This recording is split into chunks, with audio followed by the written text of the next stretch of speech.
Bonjour à toutes et à tous, bienvenue.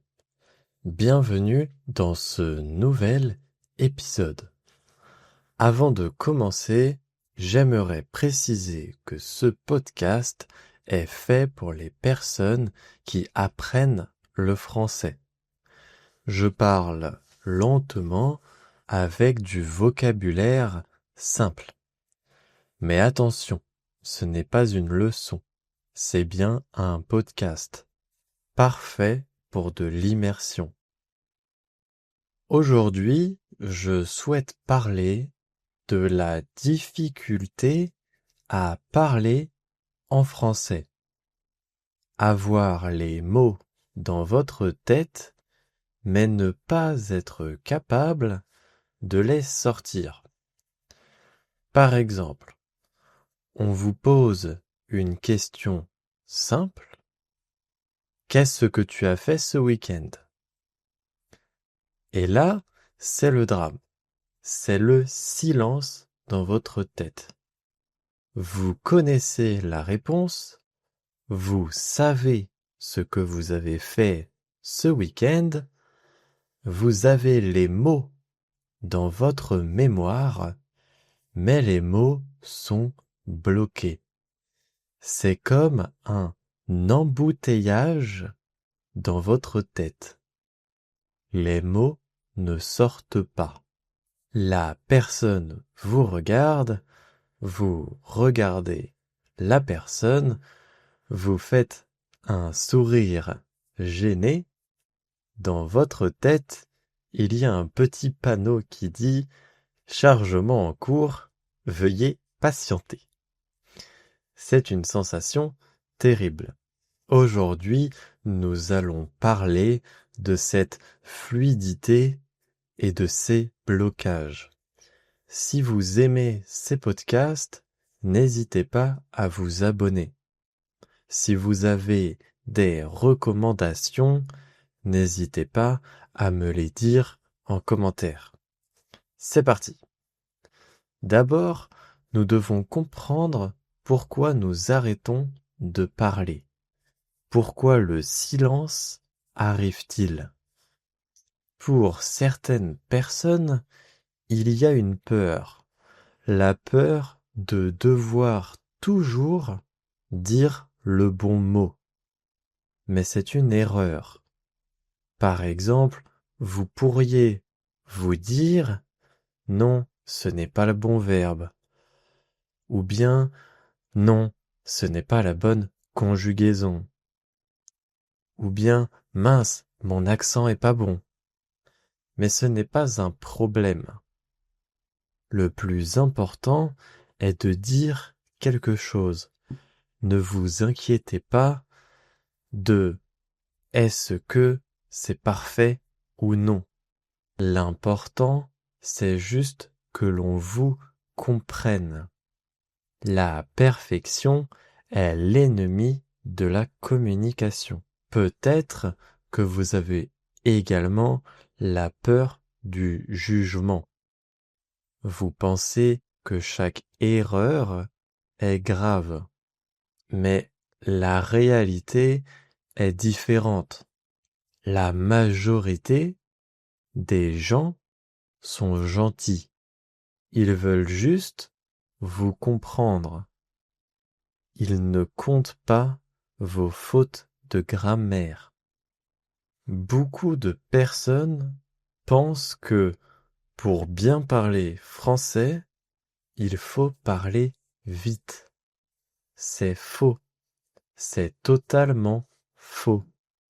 Vite n'est pas égal à fluide. Parler vite sans clarté, c'est juste du bruit. Si vous parlez vite, mais que vous faites beaucoup d'erreurs, personne ne vous comprend. Par contre, parler lentement est une force. Quand vous parlez lentement, vous montrez que vous êtes calme. Vous montrez que vous avez confiance en vous. De plus, Il vaut mieux prendre son temps et dire une phrase correcte que de se dépêcher et de se tromper. Il est donc important de trouver une solution. Une solution que je vous recommande est la technique de la micro-pause. Quand quelqu'un vous pose une question, ne répondez pas tout de suite. Ne sautez pas sur la réponse. Arrêtez-vous, prenez une inspiration, cela vous donne le temps de réfléchir ainsi que de vous calmer. Cela permet de donner de l'oxygène à votre cerveau et de cette manière aider le vocabulaire à revenir. Une autre technique pour gagner du temps est de meubler. Meubler, c'est un verbe intéressant. Normalement, on utilise ce verbe pour une maison. Quand vous achetez une maison vide, vous devez mettre des meubles, des chaises, des tables, un lit. Vous devez meubler la maison. En conversation, c'est la même chose. Le silence est comme une pièce vide. Vous devez meubler le silence. Vous devez mettre des petits mots pour remplir l'espace. Les Français font cela tout le temps. Vraiment tout le temps. C'est comme en anglais, c'est tous les petits mots comme alors, en fait, ce genre de mots. Oui, alors c'est ce que je voulais dire, mais en fait, comment dire, c'est plutôt que, vous voyez, je ne dis rien. Et pourtant, je gagne du temps. Alors, évidemment, le n'est pas très beau. Ce n'est pas une bonne chose à faire tout le temps. Mais des fois, ça peut aider. Et des fois, ça devient naturel. Par exemple, on vous demande « Tu aimes Paris ?»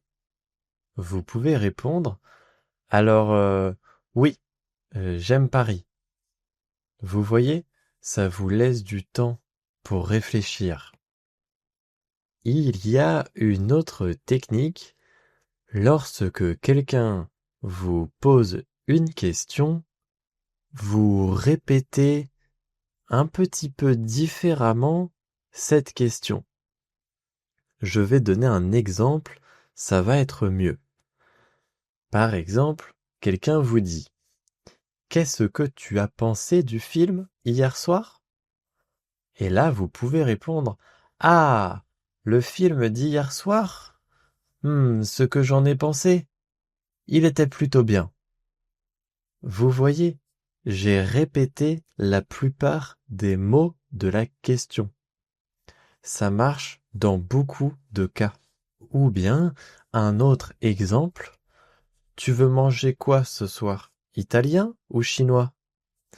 Manger italien ou chinois? Bonne question. Je pense que je préfère manger italien. Vous pouvez gagner beaucoup de temps. Parfois, le plus simple est d'utiliser les mots que l'on nous donne, ne pas chercher plus loin. Aussi, quelque chose d'important. Si vous paniquez et que vous n'arrivez pas à répondre, essayez de revenir à la simplicité. Revenez à vos bases. Sujet, verbe, complément, objet.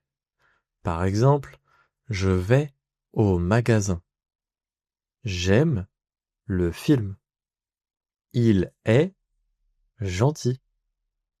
Il vaut mieux une phrase simple qu'une phrase complexe qui ne finit jamais. N'oubliez pas que le mieux est l'ennemi du bien. Nous arrivons à la fin de notre épisode. Nous avons vu beaucoup de choses aujourd'hui. Faisons un petit résumé. Rappelez-vous, l'hésitation est normale. Même les Français hésitent. Même moi, j'hésite quand je parle.